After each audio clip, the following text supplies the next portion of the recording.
Well, good afternoon. A little late start for you, but welcome to Steakhouse. We're on the air. It's the T-Bone Steakhouse, talking American Association baseball and all things American Association baseball. Glad you're along. Another big show as we really rounding third and heading for home. We're past the dog days.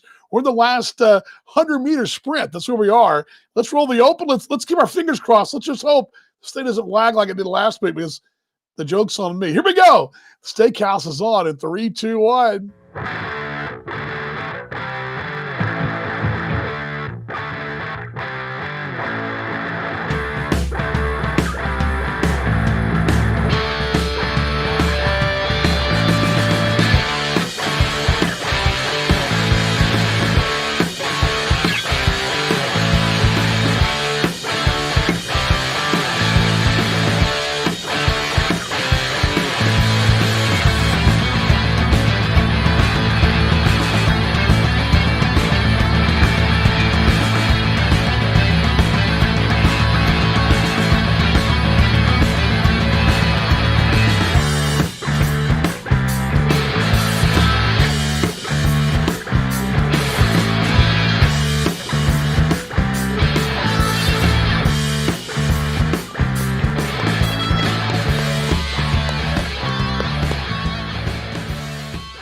Yes. How about that? It actually worked today. It actually did not drag, and miracle. Maybe maybe I have to go to the dentist, have a late show. Maybe that's what it is. I don't know.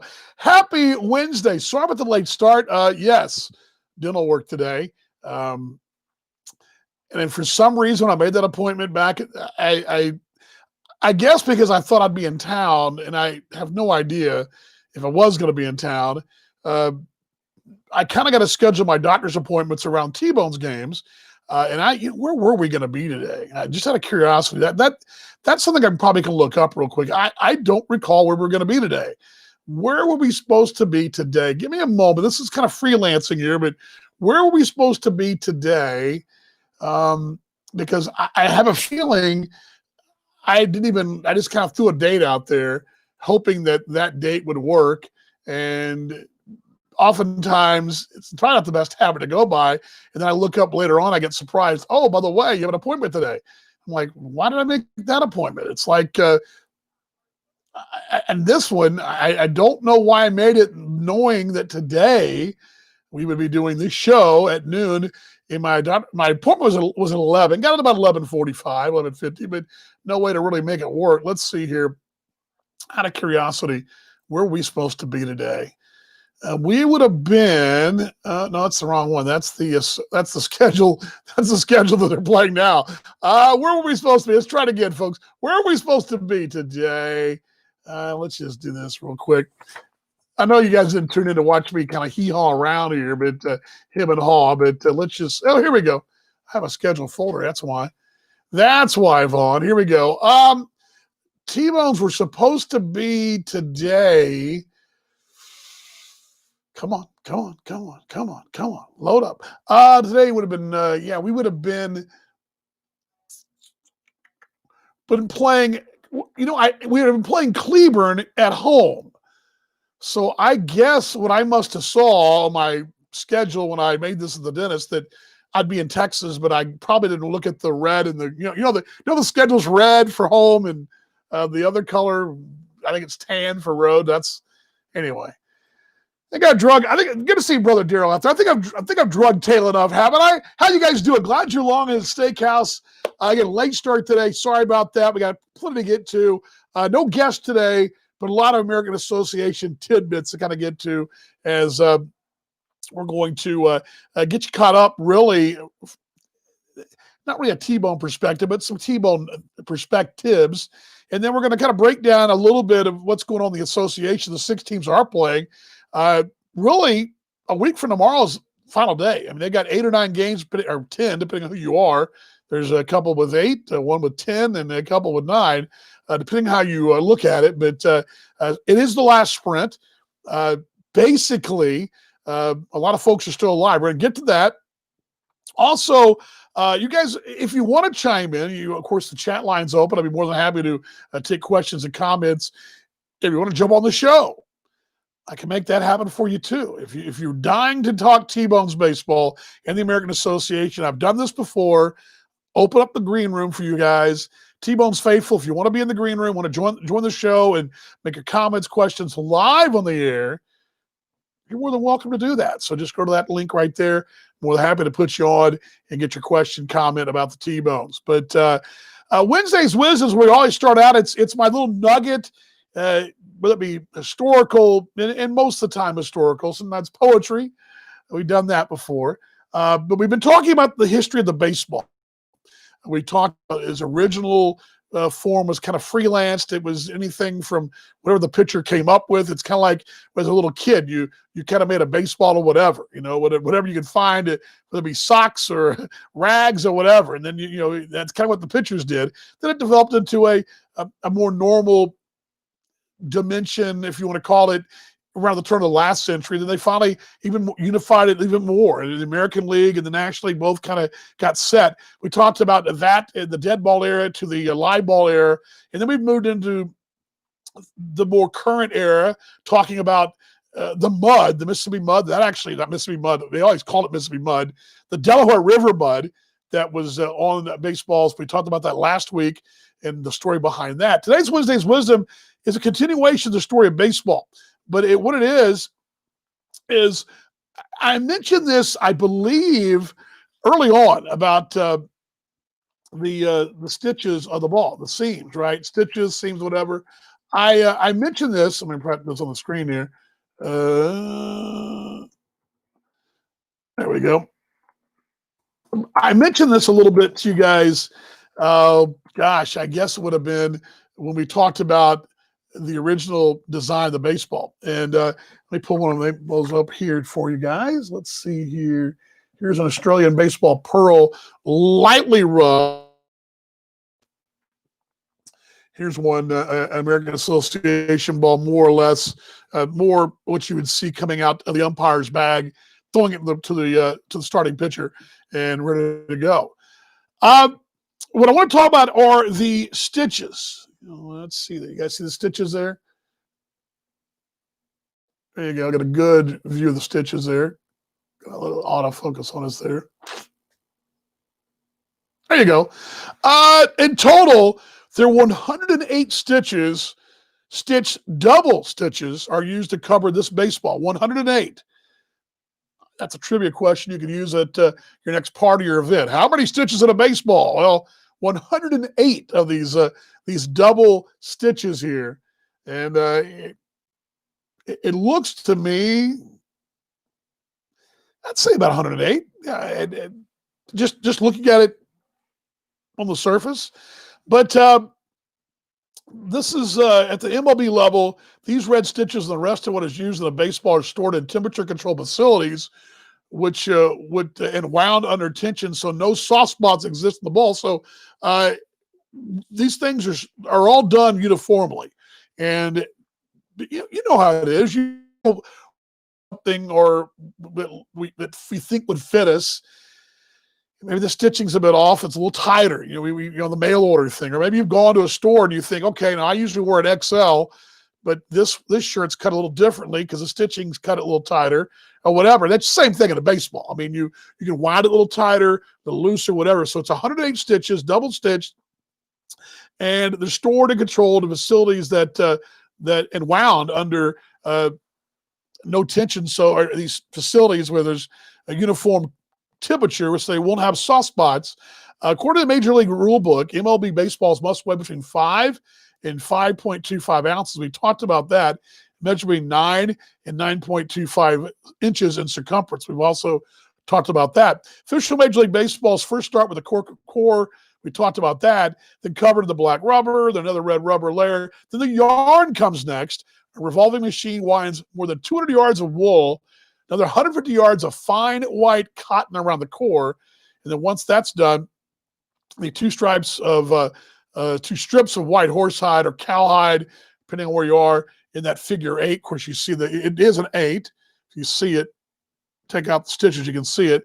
And then they're that covering, that cowhide covering we talked about was started in 1974. I want to give you guys a little video here, just the background of sort of the process of what happens when you make a baseball. I mean, it's sort of the process. Let's just go ahead and share this with you guys here. I'll share the screen. Steakhouse on the air. There we go. Here we go. This is in the background. I'm just going to kind of give this to you guys in the background while we're talking, but you can kind of see the way, and it's amazing. And I didn't realize this. There are actually two factories. There's a factory in the Dominican Republic, and there's also a factory in China, depending on which baseball is being used. And that's the way the process of it. Let me put this on the screen for you guys here, and then you see the side right there. But I want you guys to see the stitching. See the stitching?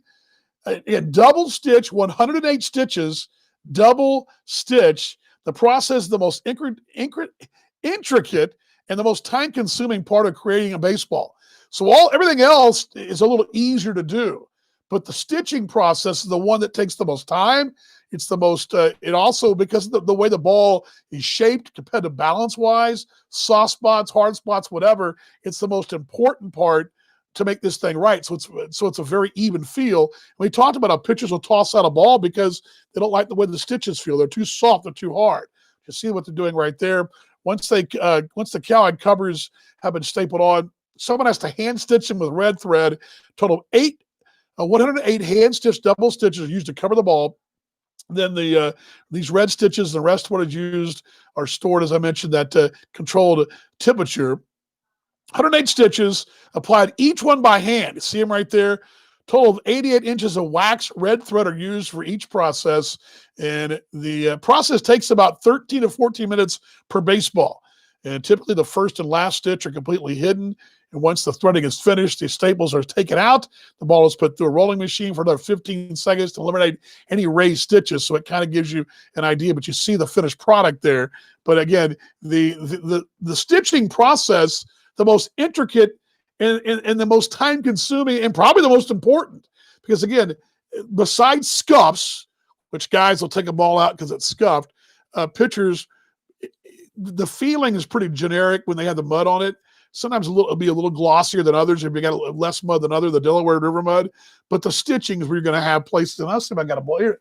You can actually feel here. This is an old BP ball. And you can feel the difference in the two stitches because this one has been banged up a lot. This one's only been used probably an inning or two in baseball. So foul ball from the association. This is a BP ball from the association. So it's taking its licks, thus the green licks on it. But you can really feel the difference. I can feel the difference with my thumb alone. Just a different feeling with this one than this one. And it's a little softer, a little more raised. This one, it's almost feels more braille-ish. It has a real hard feel to it. And the difference of the two, that's why the stitching is the most important. So that's Wednesday's Wisdom right there. The history of the baseball, 108 stitches it takes to stitch a baseball. And then you can take this to your next party, your next happy hour, and say, hey, guess how many stitches are in a baseball? And they'll look at you kind of funny and go, I don't know.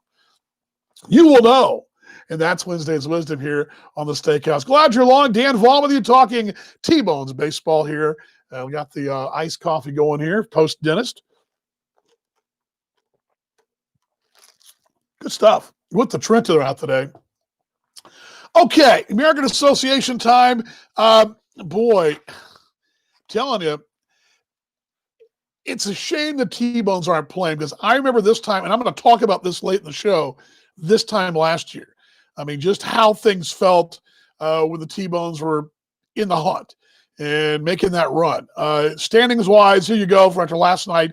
Last night, had a rain out. Chicago and Winnipeg were washed away last night. Fargo 7-3 winner over Sioux Falls. More on Fargo in a moment as they roll. And Milwaukee's 1-0 win over St. Paul. A huge blow last night to the St. Paul Saints. There's your standings right now as we play going into tonight, September 2nd. It's going to be Milwaukee in the driver's seat They won 2 in a row, 7 of their last 10, 30-22.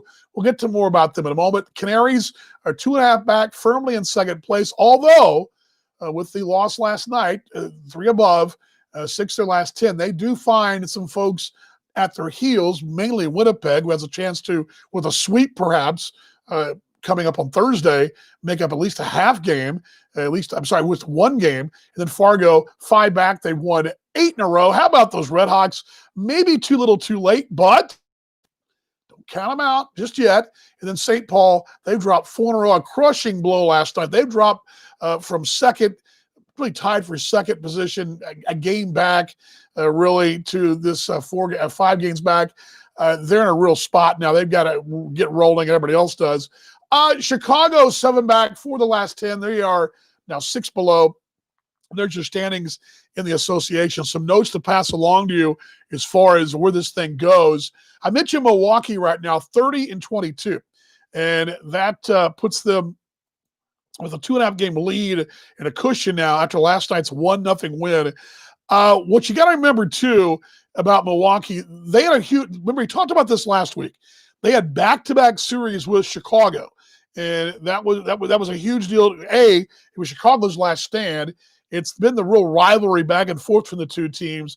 They won both series, including a sweep, which pretty much canceled out Chicago and pretty much catapulted Milwaukee to the top of the table. It's exactly where you're going to see Blake, Jeff, and Brian and Daryl out there, cousin and mates out there, and a brother out there as well in Hogue. But as far as Milwaukee's concerned, they have this series right now is a last call for St. Paul. I mean, St. Paul, if they have any hope of getting back in this thing, any hope of making a late run, it's going to be right here with this series. Of course, they lost last night. They've made some adjustments, and we're going to talk about that in a moment when I get to St. Paul more in general. But with 8 games left, basically a total collapse is what it would take for the Milwaukee Milkmen to not make the postseason and win the regular season crown. Their magic number now sits at 6 after last night. That is, of course, the win last night, the loss for Sioux Falls. So that magic number is 6. You just take the magic number, how many games you play. You take that minus your wins, and the next team, take that minus your wins, and the next team's the team trailing you's losses. You add those two together, and they get you your magic number, which is 6 for those Milwaukee Milkmen. And they look poised and ready to take things, at least postseason-wise. Most of this stuff has been done because of a couple of moves they made. The real move they made, the only offensive move they made was Jose Sermo. But when Jose Sermo came in first of last month, the former MVP of the league, all he did was make the lineup that much deeper. And guys like Adam Brett Walker have flourished. Adam Brett Walker is this week's American Association Player of the Week, and rightfully so. Walker homering in 4 or 5 ball games for those Milkmen, including a pair of homers and the series, actually, pair of homers against the Chicago Dogs. Love those Chicago Dogs. Now he yellow mustard unis right there. But this one, dang near hits the interstate. The Big Ten headquarters is right above that freeway. I mean, another 30 yards or so, he hits the Big Ten headquarters. That's how much of a bomb that is for Adam Brett Walker right there. He is your Player of the Week, and congratulations to Adam Brett Walker. A T-Bone. Remember, he was a T-Bone for a very short time. Was with the T-Bones 2 years ago. Twins came a-calling, went back to affiliate ball, and he's got some pop. I mean, this guy has got some pop. What Adam Brett Walker brings to the table offensively is huge. I think he is this is a guy, he's an MVP candidate conversation he has to be. For a team Milwaukee that's offensively sort of challenged, they've seen their average climb 4 points in the last 10 days. And Adam Brett Walker, of course, hit 2 bombs over the weekend against these Chicago Dogs. But Adam Brett Walker, I think, is in the MVP driver's seat. Now, I'm going to have one more piece of that in a moment, but he's definitely got to be in the MVP driver's seat. Adam Brett Walker, numbers for him quickly here as well. Sorry about that, guys. I scripts out of order here, but see, I don't have a prompter. Dan doesn't have a prompter. I need it. Anybody want to donate cash for a prompter? I'm all in. Adam Brett Walker, numbers so far this year, 276, but he's got 20 homers, 45 driven in, and that puts him right now. The average maybe not top the league, but you'll find him extra base hits, leading there. Slugging percentage, leading there. Also find him in home runs, leading there by 5. RBIs, leading by 2. Let's see, where else is he? Yeah, his average is going to be down a bit, 274, but he's definitely put up the RBI and those numbers. But we're going to get to, I'm sorry about that, get to a moment here in a second where I'm going to tell you what, there may be another candidate lurking in the wings, but I think there's no secret for Milwaukee where they stand. Hey, bro, what's going on, man? Good to see you. You're up very early, or no, you're up very late. It's 2:30 there in Australia. Hey, you're up late, I guess. Not up early. You're up late, mate. Good to see you, though. Yes, Adam Brett Walker, I think, is you look at that team in Milwaukee, it's kind of a little bit, it's T-Bone's light, and I think it makes sense. You got Dylan Tice, T-Bone, Christian Correa, former T-Bone, Mason Davis, former T-Bone, Adam Brett Walker, former T-Bone. I mean, you've got the bulk of your ball club. I mean, your offensive club are very much T-Bone type players, and each one brings something to the table. Brett Walker, the RBIs and the home runs, stolen bases for both Tice and Mayday, both Mason Davis getting on base. Christian Correa, the intangibles he brings as well. I mean, you've got a real nice nucleus of former team. And I think it makes sense because you look at Milwaukee, it's like T-Bone's clubs in years gone by. The last couple of years, no one jumps out at you. I mean, you say, this is a good player, he's a good player, but there was no Jose Sermo that Sioux City had the last couple of years. There's no MVP in the mix, but you've got a lot of many MVPs. You put them all together, the collective of the lineup card is what makes it so dangerous. That's what we're seeing with Milwaukee. You just insert Sermo in there, takes that lineup, takes that 1 through 8, makes it 1 through 9. No one easy to pitch around. I mean, it's a tough go. Facing that Milwaukee Milkman card, I mean, you've got as deep of a lineup card as there is out there. Doesn't including, and the other pieces of the puzzle they've got. Just looking at Milwaukee quickly here as I move along. But Milkman, here we go. Those Milwaukee Milkmen. I mean, you got, former big leaguers as well. I mean, they've got guys in the mix. Let's pull out, let's see here. Well, we got Brett Vertigan in 288. Also, yeah, former big leaguer as well, and David Washington. I mean, it's a good veteran guy.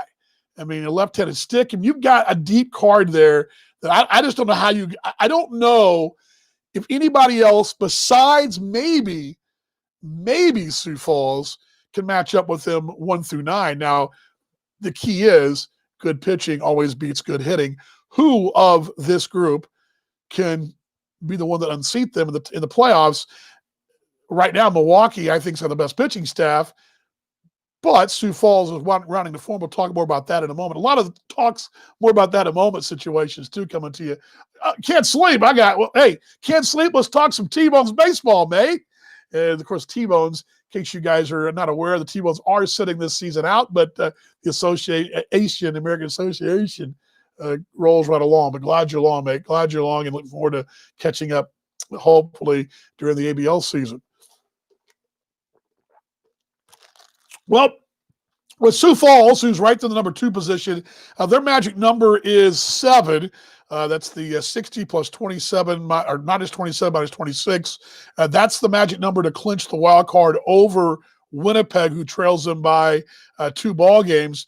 The good thing for Sioux Falls, they pretty much, again, St. Paul's a last stand right now with Milwaukee.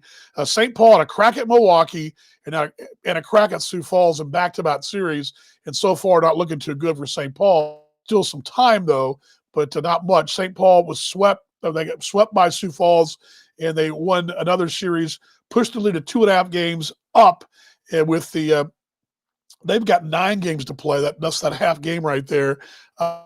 Winnipeg in that 3rd spot. Now, Winnipeg, here's the thing about Winnipeg. You got to feel for the Gold Eyes. And I mentioned this to you guys, I guess maybe last week, and I may have mentioned this last week talking about the Milwaukee Milkmen as well. I feel like I mentioned this, but I think when I talked to Tom Wynn about this, would Winnipeg have enough of the tank? Would they be able to make just enough to kind of get them through it? I mean, that was the question. Because, I mean, this is a club that as recent as the 23rd of August were in first place. Yeah, they were in first place the 23rd. Now we're 9 days past that now, but they were there. And you got to ask yourself, I mean, did playing on the road for Winnipeg, remember Winnipeg did not get the chance to play at home. You know, everybody else has got a chance to go home. Now, the bubble teams, St. Paul eventually went back home. Milwaukee was home, eventually got to go back home. Milwaukee wasn't home. Chicago wasn't home. But Fargo was at home. Sioux Falls was at home. But the bubble team that got to go home was St. Paul. That left Winnipeg as the only club that didn't have any home games, legitimate home games. Yes, they're listed as a home team on the card, but they're not playing home games. They've been a road warrior the whole time. Our friend Steve Schuster, a dear mate of ours, the young man has not been home to Winnipeg. You know, I mean, these guys have been on the road with bags packed the entire time. And I mentioned this a couple of weeks ago, the fact they've been hanging in there, the fact they're right there around 500, a game below, is huge. I mean, what Rick Forney's done to keep that club upright and going forward is reminiscent of what Joe Capietra did in the Northern League back in, was it 2002? Very reminiscent of that. But, yeah, it's one of those crazy, crazy deals. And 7 losses later, now 8 sees Winnipeg in third position. And granted, they're 2 games out of the playoff hunt, 25 and 26. They've dropped 9 in a row. They've got the 9 games left, but actually they have the 9 left. Yes, correct, 9. Chicago's got 10 left. But you feel that Winnipeg, maybe one more run for them would find their way back in the mix, but still 2.5 off 2 games off the hunt. Although, circle tomorrow on your calendar. Tonight, Chicago and Winnipeg will renew the rivalry tonight. And their series tonight, not such a rivalry, I guess it's more of a series. Tomorrow's a doubleheader, 2 sevens. If Winnipeg can squeeze out 3 wins there, they're going to make up 1 game with Sioux Falls right there. They would find themselves a game off the pace going into the weekend series. Now, again, you know, that's asking a tall order, but as T-Bones fans, you know that this is possible because we saw this happen last year. Kansas City won 2 doubleheaders in an 8-day period and made up not only the 2 games that they rained out earlier, plus they kept pace with the 2 wins, and it was a 4-game swing. So it's very possible. Yes, December is the start for the ABL. Again, that's the plan A. The Australian Baseball League, which we're talking about a little bit, what they've done is very much what the American Association did. They have a plan A in place. Our plan A turned to plan B, eventually plan C, and maybe plan D. But there's a plan in place, which I think is a good thing going forward, but it's scheduled to get the international season started on the 18th of December in Perth. But again, that's still a long ways off there. American Association Talk, the show's the Steakhouse. My name's Dan Vaughn. I'm so glad you're along. Hope you guys are doing well. Again, fire your questions and comments. I will give you guys this again. T-Bones fans, you want to ask a question? The Mike Martins of the world, you want to jump on? You can do that. T-Bones questions, American Association questions, fire them away either on the chat or you can go to the guest spot right there and go to the green room. I'll see you're there, and I'll let you on. I'll let you ask your question live on the air if you want to get to it. Any thoughts on the associations? Yes, we mentioned this, Brian. I guess I mentioned this. Did I mention this last week or 2 weeks ago? I think in passing, but Brian asking, any thoughts the association expand the finals to 7 games? I think it's a great idea. I've always said, and I've said this, gosh, I can tell you this in Australia because the 3-game series for postseason just doesn't do it for me. I think 5 would be a better gauge of who the better team is in the long haul. That's just me. I like the 7-game series. I love the 7-game series. The association's 5-game series, they're not bad. I understand why we do them because the expanded playoffs with more teams, you've got to do it that way. I love this.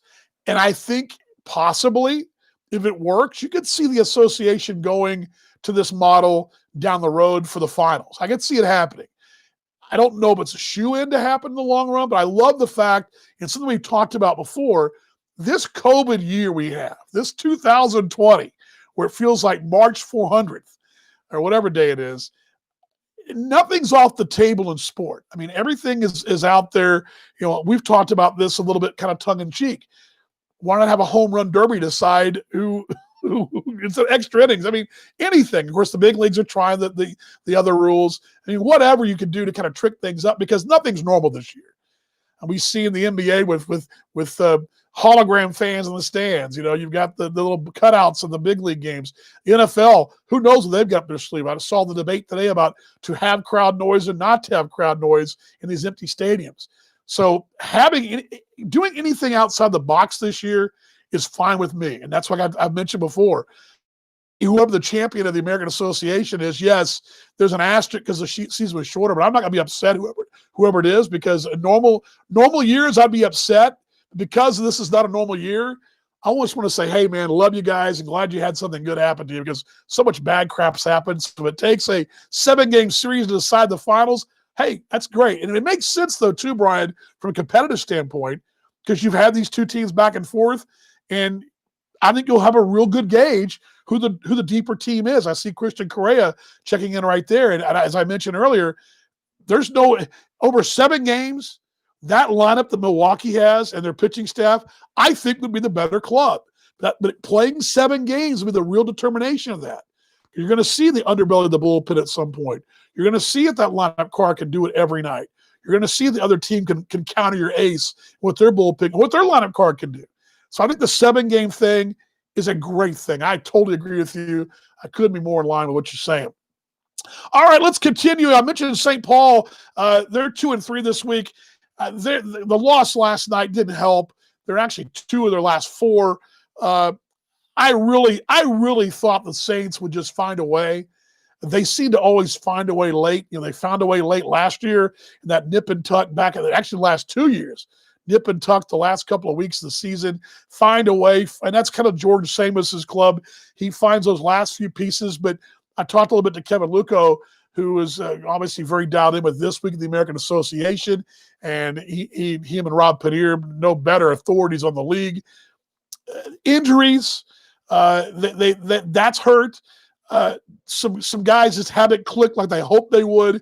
And it's always a gamble of these short seasons. And I can tell you this from the Australian point of view. Oftentimes you say, okay, we're not going to have this player and this player until midway of the season, or maybe until it's a 10-round season in Australia. Round 6 or 7, we're going to get this guy back. And I've seen years where that guy comes back and it really helps your club. I've also seen years where the late addition, that guy's not rounded into form yet, and it hasn't really helped. And I think you're seeing some of the moves that St. Paul's made, not in just overall, they haven't gelled at the right time. I think because of the shortness of the season and the difference of a season. And I think that's hurt St. Paul. They did make a move, though, and I'm going to give you guys this. Good to see David out there as well. You guys do remember this face right here, Pete Tago, Sioux City ace. Boy, this guy was something else. Remember what he did last year against Kansas City? He was a thorn in the T-Bone's side. T-Bones did get a win against him late, but Tago, they went out and got a right-hander to maybe get them over the hump. This last hump, probably going to make 2 starts. You figure a 1 this weekend and 1 perhaps on a meaningful Thursday of next week. But I've been told he'll get 2 starts. Probably, as they signed Tago yesterday. Impressive last season. A 28-year-old former Mets farmhand. He's on loan from the Mets. Remember, the Mets signed him off the Sioux City roster. He's on loan from the Mets to the St. Paul Saints, although his rights, I do believe, revision back to Sioux City should he come back and be released by the Mets. But there's several players out there. We'll go through that list next week a little bit more in detail. The players who have been loaned, which I don't know if a lot of you guys know this. There's about a dozen players who are on loan from major league organizations where clubs are saying, hey, I think Tim Dillard's one of those ones we were talking about the other day with Milwaukee. Guys have been on loan from big league clubs because there's no chance for them to play AAA, AA, or whatever. And they want to get some innings before winter ball or maybe there's no place for them right now in the taxi squad, or more or less, a guy doesn't want to be in the taxi squad. He wants more innings. He gets more innings this way. So Tago, a guy that's been in independent league before, Atlantic League a couple of years ago. He pitched against the Mets, the Saints last year, Mets and Saints. He pitched against the Saints last year in the playoffs. And the American Association teams are allowed 4 MILB team or players from MILB teams. So it fits that mode as well. The only real roster exemption this year, remember the association slashed the whole veteran minimum or maximum and took all those requirements away to the shortened year, but are allowing the doors open, which I think is great too. And you were talking about things that are developments that maybe under the radar. This is one of them. Think of it in these terms. Assuming there's contraction in the minor leagues, which we expect to have next year, where the MILB is going to lose teams, fewer opportunities. If there's more opportunities for guys and have good experiences in the independent leagues, you can see more of that going forward. So this is obviously a very good development for the American Association. But again, Pete Tago joining those St. Paul Saints and welcome him back in the league. But I don't know if it's too little too late, but we'll see. And of course, he was a former first-round draft pick, I believe, as well, wasn't he? And had a very solid year last year for St. Paul. And again, he just one of those guys that goes out there and gets it done. Talking about teams that are getting it done this week, let's first off get the highlights of the transaction wire quickly here. But and it was a couple of moves, I think, that are probably going to be, again, sort of important. I mentioned Tago. Sioux Falls got some depth. He had to place Jake Zokan on the injured list, retroactive to the 22nd of August. That means they needed an arm, a quality arm. They got one. Eddie Medina, former St. Paul Saint, just released earlier this week, was picked up by Sioux Falls right before the deadline. Remember, the deadline was 10 days out. It's always 10 days out in the association. 10 days, the final day of the season. Usually it falls on a Friday, Saturday, ending on that Thursday this year. It falls a little bit into the week, but it falls or Tuesday. But yesterday at noon, the rosters had to be froze, and they had to make those final moves. And 10 days out it was, and they get Sioux Falls. I mentioned some depth for them. I mentioned that Milwaukee's got probably the deepest pitching staff.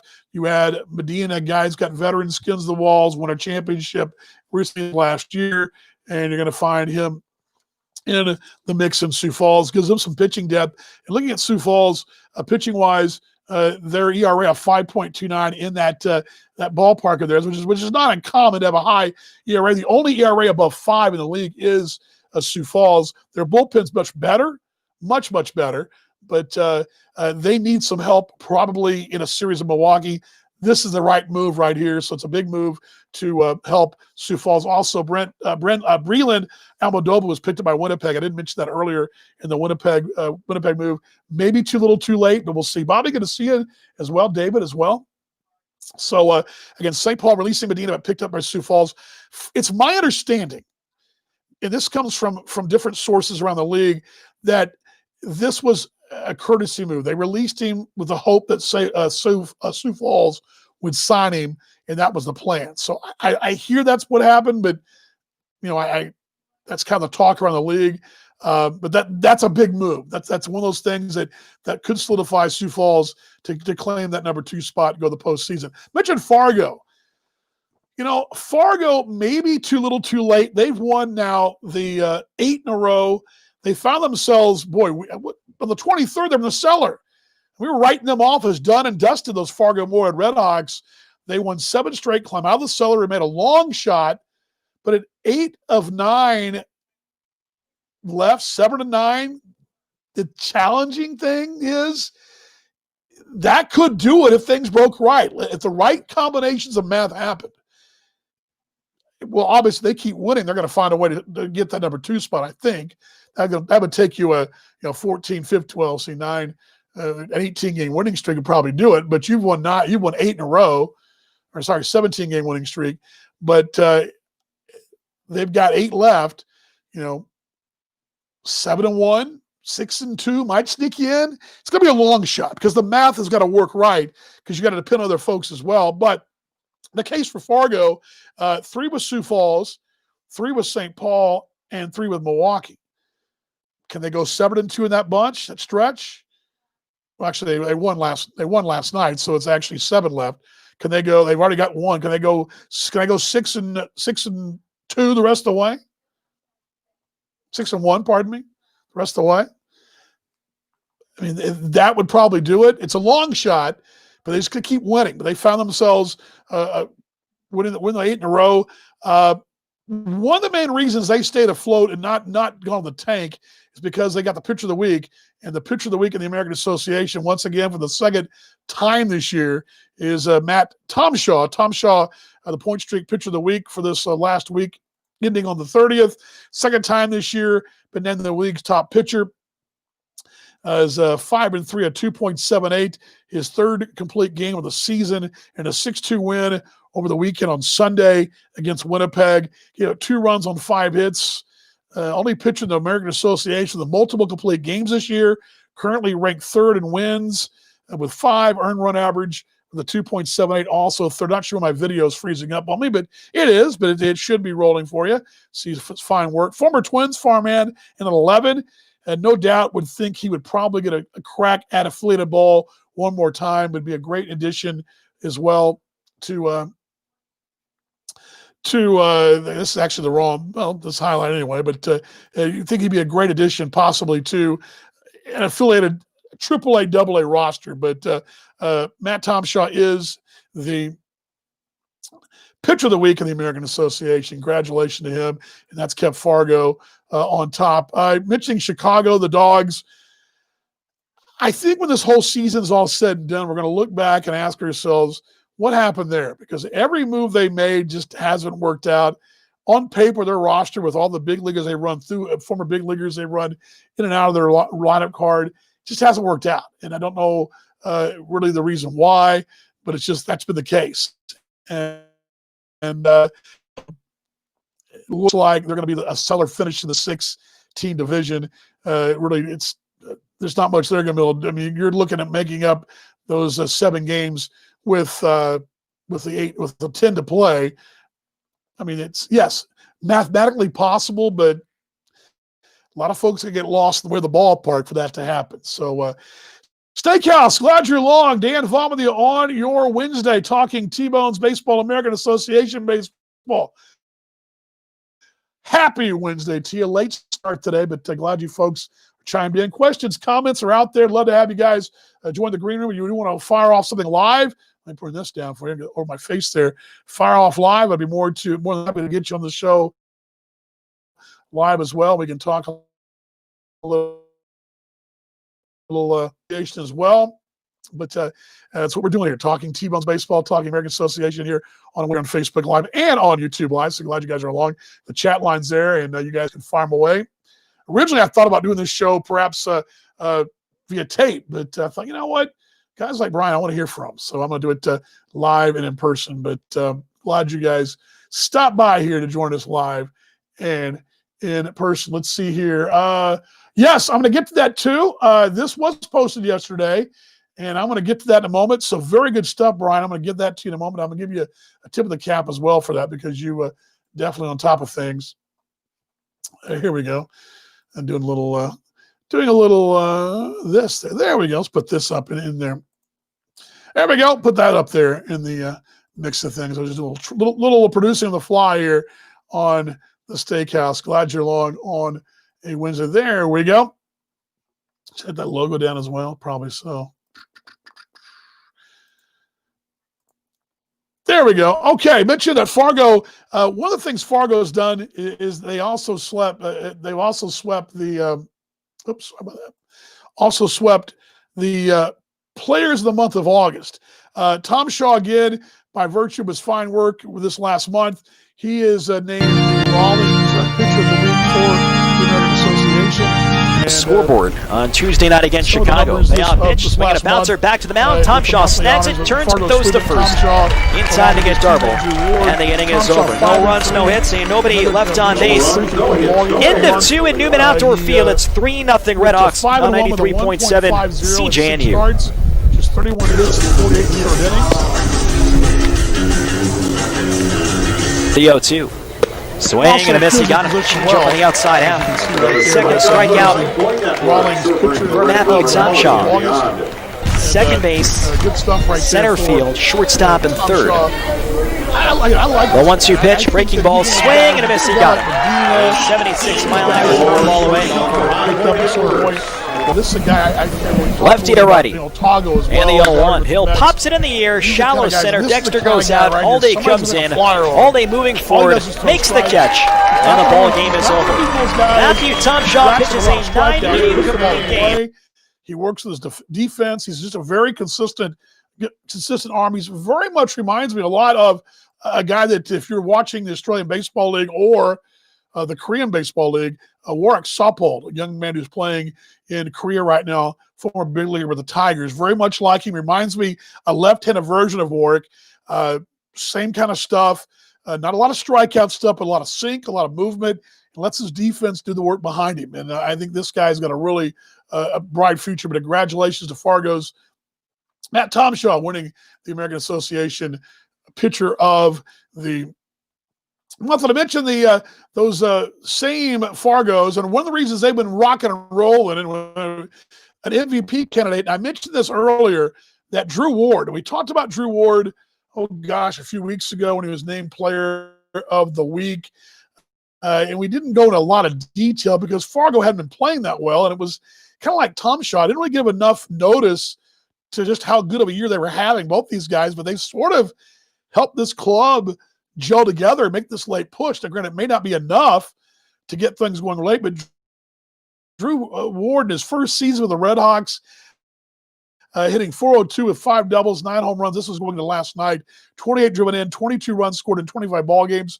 Overall, that was in the month, rather. The month of August was .402.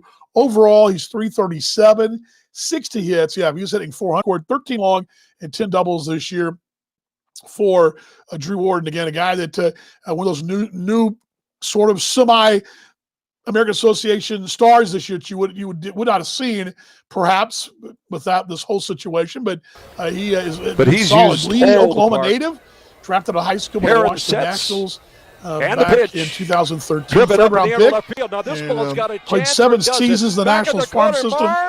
25-year-old who's played 8 games during spring training this last year. So he had a real good shot at least making AAA with the Nationals this last year for the pandemic postponed things, canceling the MLB season. So that's no chance to play AAA.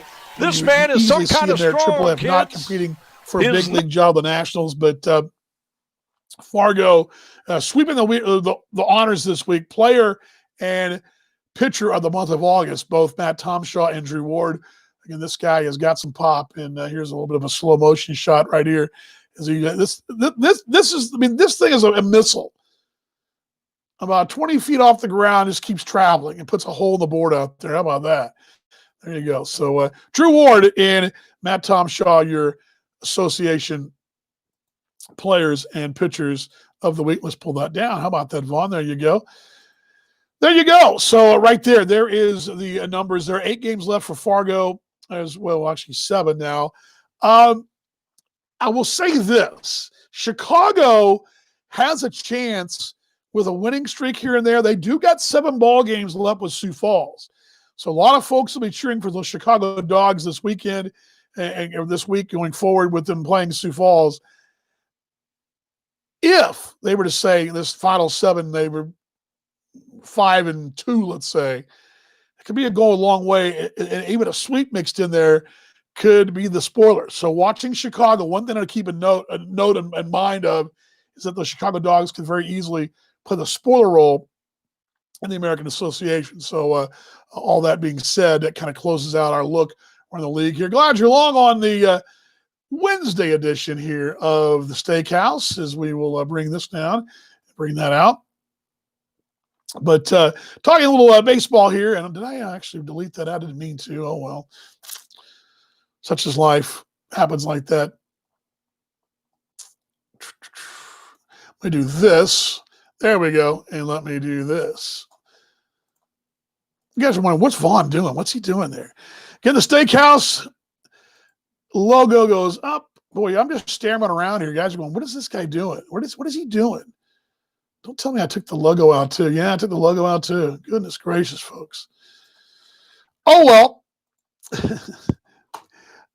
What I'm doing here is hosting a show and producing at the same time. So if my production skills are bad today, oh, well, so be it. A moment ago, Brian mentioned that there's some T-Bone news. And yes, a guy that I didn't see this gentleman back in 2016, but Mike Kickham, 16 T-Bones, signed a minor league deal in the offseason.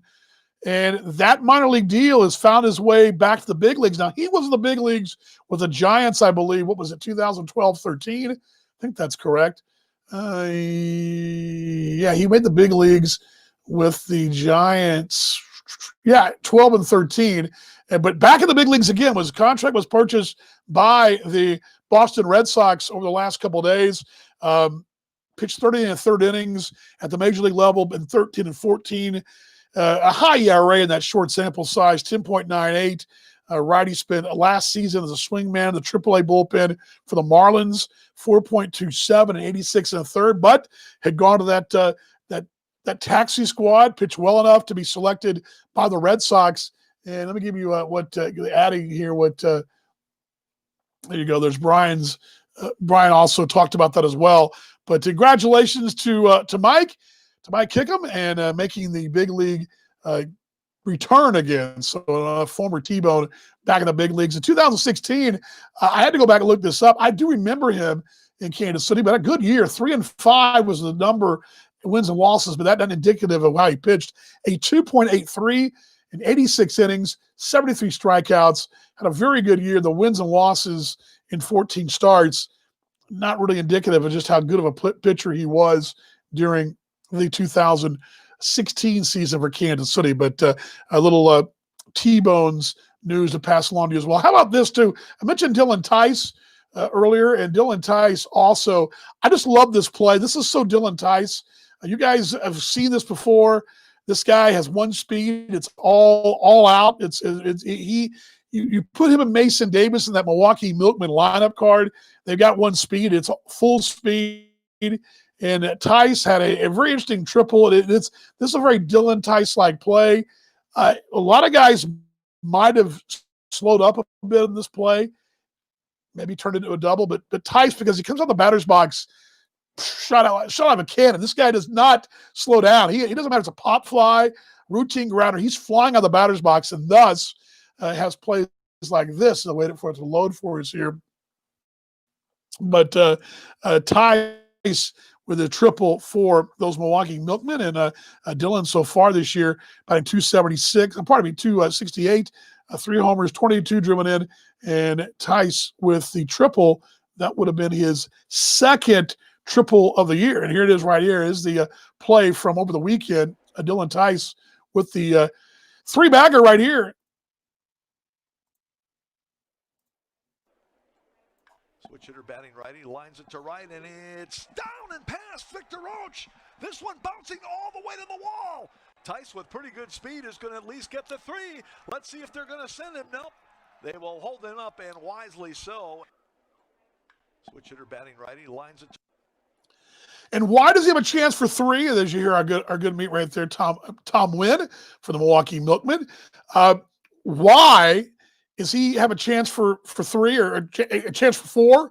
An inside the park home run chance because Dylan Tice is flying around those base paths and making the most of every opportunity. That's what Dylan does. Dylan, he's an all 100% guy, and most guys probably cruising to third. He is rounding third, maybe a chance to come home, but he only because he flew out of that batter's box like he was going to try to leg out an infield single. That's the kind of ball player Dylan Tice is, and good to see him get that triple. Other notes as well Got the leaderboard for you in the association. We're going to pull this down here. T-bone wise, Forrest Alday hitting 326, former T-bone with Fargo. As let me pull this down right here. There we go. So far for Forrest, 6 home runs in 24 ball games, 14 RBIs. You think, too, if Fargo would have had him maybe 10 days, 2 weeks earlier, look out. Other T-bone at work, I mentioned Adam Brett Walker, 276, Dylan Tice, 268, Mason Davis, Mayday, 240, 5 homers, 26 driven in, and Mayday has got 11 stolen bases to the top 5. We'll get that in a moment. Christian Correa, 213, 4 homers, 16 driven in from Milwaukee. And then T-bone's pitchers over in Milwaukee, Dylan Baker has been in 4 ball games, 16 innings of work. Miles Smith, remember Miles, the T-bone's reliever back 2017. Smith, 1.33, 20 and third innings, matchup guy with 29 strikeouts is Miles Smith. And A.J. Schegel, 1.16. Schegel with a 23 and a third of action so far, 20 strikeouts. His work's all been relief as well. T-bone's also with Roy Morales. Roy for the year, 327 in both Fargo. I'm sorry, in both, they were playing Fargo, Winnipeg, and now with Sioux Falls. 2 homers, 21 RBIs so far this year for Roy in 43 ball games. Alay Lago, 318 for the Canaries with 3 homers, 33 driven in. And then Ryan Brett, 248, homer, 9 RBIs for the Sioux Falls Canaries. And then for St. Paul, Mikey Reynolds, former Adelaide Giant as well, been over with Adelaide a couple times, 327 in 49 ball games, 5 homers, 23 driven in. And on the pitching side for St. Paul, Jamison McGraney, a 3.00, 14 saves in 21 innings with 31 strikeouts for St. Paul. Over Winnipeg, Darnell Swinney, 286, still in the fringe of the MVP hunt. He's still in the mix, 11 homers, 32 driven in. Jordan George, 228, 6 homers, 26 RBIs. And Frank Duncan, 5 and 5, 4.21, 66 and a third innings, 42 strikeouts for the former Kansas Jayhawk. League leaders at the plate, we'll check those out. Corral Prime leads the league in average at 359 for Corral, former Perth Heater. Drew Ward right behind him at 341, his teammate. And then we got Damick Tomska is 335, is 4th in the league. Looking down there, former T-bones, Alay Lago was 7th at 318. And then looking at the pitching-wise, any T-bone names here. Don't see any former T-bones. Oh, David Holmberg still leads the league. He's the ace of the Milwaukee Milkmen, 2.47, the lowest earned run average, 6 wins, 1 loss in 11 starts this year. Adam Brett Walker, 20 home runs, leads the league. Victor Roach with 15 for Chicago's 2nd. RBI leader, Adam Brett Walker with 45. Tomska with 43 for those Canaries of Sioux Falls. That's part of their deep lineup card as well. Stolen bases, Michael Krause for Chicago with 17. Darnell Swinney with 12, along with Wes Darville, his teammate there at Winnipeg, both with 12. Mayday, Mason Davis with 11 is 4th in the association. Some of those numbers. Pitching-wise, wins. Tyler Heron has 7 wins for Sioux Falls. Keaton Steele with Sioux Falls with 14 saves. Remember we talked about this when Sioux Falls did their drafting from the association, the association kind of fantasy draft they had when they took the players to the teams that weren't playing. We talked about how Sioux Falls in the offseason drafted, not drafted, but also signed their bullpen back. It was a big part of things. Steele was one of them. One of the goals of what Sioux Falls did was build their bullpen. You need a good bullpen in a short season and in that ballpark, and Steele was a very big part of that right there. And again, they've also made the moves in that fantasy draft as well. Strikeouts, Mike Devine of St. Paul, 76. That guy needs to be in AAA somewhere. Holmberg and Tyler Pike of Fargo, both with 68. That is tied for 2nd in the association. Team-wise, looking down some other numbers here, just looking at the team leaders, at least team numbers here for you. Fargo, 293, leads the association. One of the reasons they've jumped with that big winning streak, and they highest batting average in the league. Sioux Falls, 281. They're 2nd in the league. Mentioned to St. Paul, 276 is 3rd. Winnipeg, 262. Then it's Milwaukee, 244. And then Chicago, 241. Team pitching, Milwaukee, the only ERA below 4. 3.63 and 459 innings so far this year, 440 strikeouts. That is third in the association. Fargo, the 4.44. Again, you got to feel if Fargo could find a way in, they'd be dangerous because everything's starting to come together for them at the right time. Pitching's been very good. It's Tom Shaw, a big part of that. You kind of feel like maybe a little too late, but they are a little bit like Chicago was late last year. They rounded the form very late. Then we have Winnipeg at 4.49, St. Paul 4.55, Chicago 4.86, and Sioux Falls 5.29. Milwaukee has made the fewest errors in the league at 36, a 981 fielding percentage right there. And there is your association leaders right there. Glad you guys are along. Around third head for home here on the Steakhouse. Dan Vaughn with you on a T-Bone Citric Wednesday. Glad you're along. Mentioned all the numbers. Questions, comments for you guys. Let you guys fire those away. Here to answer them for you. I'll give you guys a couple minutes. If you do want to jump on, there you go. You can do that right there.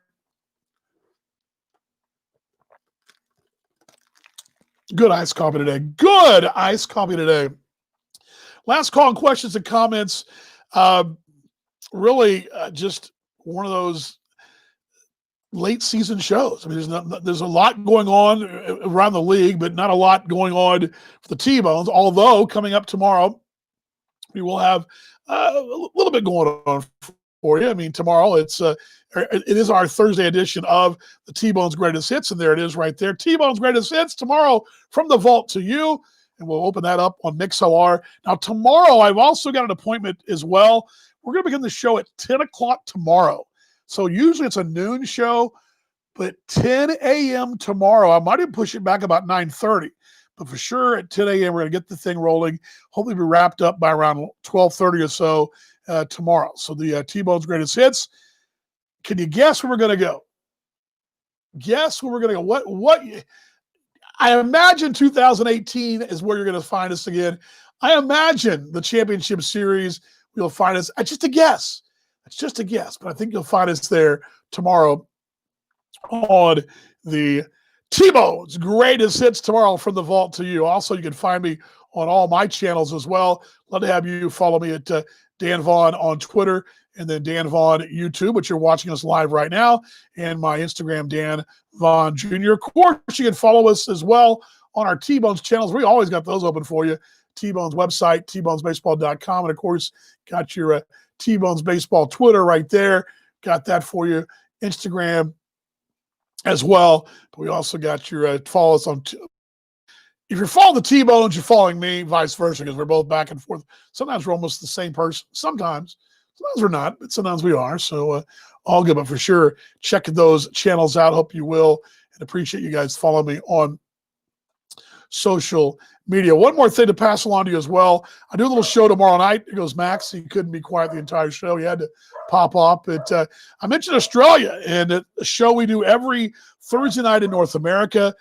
We, as in my broadcast partner, Paul Morgan, and I, we do this show live on Facebook Live and on YouTube Live. It airs at 8 a.m. Western Australia time on a Friday morning in Perth, which will be 10 a.m. in Victoria and New South Wales. For you folks in North America, that show is at 7 p.m. Tomorrow night, Central Daylight Time, KC time, Texas time, you name it time, middle of the country time, 7 p.m. It's on our Facebook channel. It is Talking Baseball Australia. Just type in Talking Baseball Australia on Facebook. You'll see our page. We'll be on there live tomorrow night. We'd love to have you join us. Paul and I will be bringing you talk tomorrow night with Tyler Anderson, former Perth Heat pitcher, but now living in the States, lives actually in Missouri, and went to William Woods College, pitched there collegiately, and also a coach in the States as well. He'll be joining us talking about the Australian Baseball League and about pitching in general. So that'll be tomorrow night on Talking Baseball Australia. Baseball's best mate all year long, which leads me to our final part of the day. Of course, we're always back next Wednesday, back our normal time. This popped up today. I'm going to give this to you guys. This came up today on my Facebook channel. I'm going to give it to you, and let's see if you guys recall this from last year. Oops, sorry about that. Let me bring this to you. Let me share this quickly. This was my memory this morning, and I saw this. I was walking in the dentist office, and I thought, you know what? I might want to check this out. Might want to share this with you guys. So I'm going to share this with y'all. And this is what was on my memory. It was all those Facebook memories, right? We've all had them. This was my Facebook memory today. And let's see if you guys can. Do you guys remember this? I'm going to play it for you.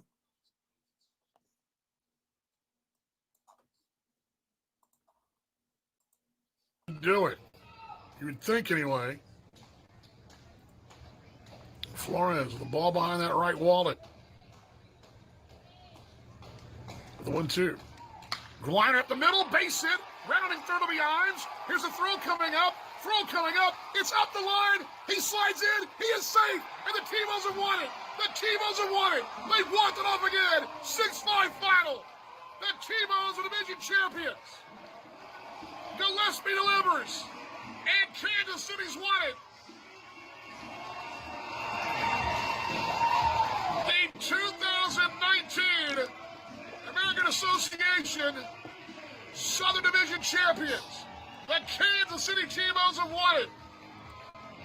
And Cleveland's alive and well on a Sunday. Hello, Texas. Yeah, hello, Texas. It was. That kept Cleveland alive on that Sunday night. They've been going to remember, we talked about this a couple weeks ago on the T-Bone's Greatest Hits. On this day, last year, that's when that memory gives me goosebumps now. I was walking into the dentist chair this morning, and I was sitting in the lobby waiting with my mask on. I'm sitting there, and this Facebook memory pops up. I'm like you. I check my Facebook memory. I remember that. And once in a while, I'll repost it. I think it's a neat little feature that Facebook does. But this one meant a lot because that was the first division title, and it got me thinking what I keep telling you guys. You never know what's around the corner, right? We don't know what tomorrow will bring. We don't know what next season will bring. But we do know this. We know the sun will come up. We know our maker promises that will happen. And we don't know if we're going to be a part of it or not. There's no guarantees in life, but there is a better day ahead. And that's kind of what I was thinking, because I look back a year ago and that great feeling, and how we're a year later, we're going, oh my gosh, we're not playing ball. It's been a mess. It's been a dismal mess. We all can agree on that, right? There's not a lot going on right now that makes us really feel good about things, wearing a mask and all the infighting and all the nonsense and not being able to play baseball, and where'd our sports go and where'd our T-Bones go? But like I keep saying to you guys over and over again, and I keep preaching this, Evangelical Dan, that we got to be better. When we come out of this thing, we got to be better. Better fans, T-Bones fans, better wives, husbands, sisters, girlfriends, whatever you want to call us. Stepdads, dads, whatever. We're going to be better. And that's why every week I give you guys that virtual hug, tell you I love you because I do. So I believe you guys are the reason I'm here is because of y'all. The reason I do what I do is because of T-Bones fans and baseball fans worldwide. It's why I do what I do. And if I can be a little better today and a little bit better tomorrow, hopefully when we come out of this thing, we'll be a lot better overall, because right now it's tough.